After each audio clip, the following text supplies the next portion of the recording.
This week we wrap up Black History Month in the same week as Fat Tuesday, making this the perfect time to celebrate the life and music of New Orleans musician Professor Longhair. Born Henry Roland Byrd in 1918 in Bogalusa, Louisiana, Byrd moved to New Orleans as a very young child. His mother introduced him to music, and soon Byrd was singing, dancing, and playing simple rhythm instruments he made himself. People that influenced me was mostly my mother, because we were having fun during that time when she was teaching me to play music. By listening to her, I decided I wanted to be one of the prizes in the family to take after her.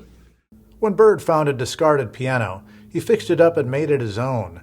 And he began to develop his signature style that blended boogie-woogie and Caribbean musical styles like rumba and mambo. Took Washington and Stormy Weather and Sullivan Rock and Sonny Boy Williams. I had some pretty good teachers to be hanging around. This is where it all came from. What I learned from Sullivan and Stormy and Toots and my mother, I developed a little few things of my own, put the whole thing together and made a gumbo out of it. In the late 1940s, Byrd began performing at clubs. He had long hair, not something that was looked upon very highly in the 1940s, even for a dancer and entertainer. One club owner thought a way to make Byrd's long hair a bit more palatable to concert goers. So Mike come down and said, "Man, you're knocking them out. Long hair." He said, "By the way," he said, "where you get the long hair name from?" I said, "Well, people just call me that because they don't know my real name." He said, "No, we don't want that. I'm going to give you another name. From now on, you're the professor." Professor Longhair, who soon became known as Fess to friends and fans, helped define the sound of New Orleans, influencing such musicians as Fats Domino, Dr. John, and Alan Toussaint. Here's what Alan Toussaint said about Fess in an interview with Sound Opinions back in 2015. It's echoed in my songs, whether you can hear it or not, as for the licks themselves. But my heart always has some Professor Longhair in it, in probably everything I do.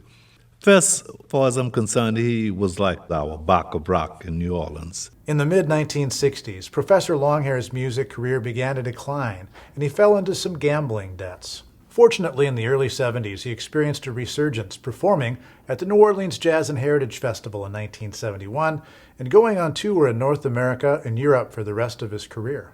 In 1975, his album Professor Longhair Live on the Queen Mary was recorded during a party hosted by none other than Paul and Linda McCartney on board the retired luxury ocean liner, the RMS Queen Mary.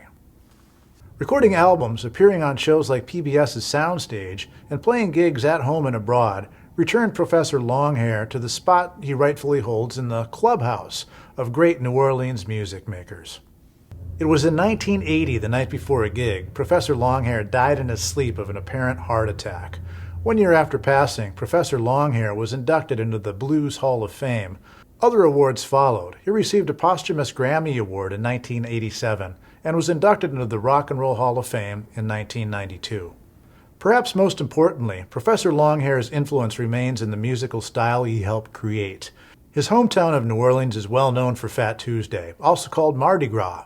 And one of Professor Longhair's most important songs, "Go to the Mardi Gras," is a song that's celebrated and cherished in New Orleans to this day.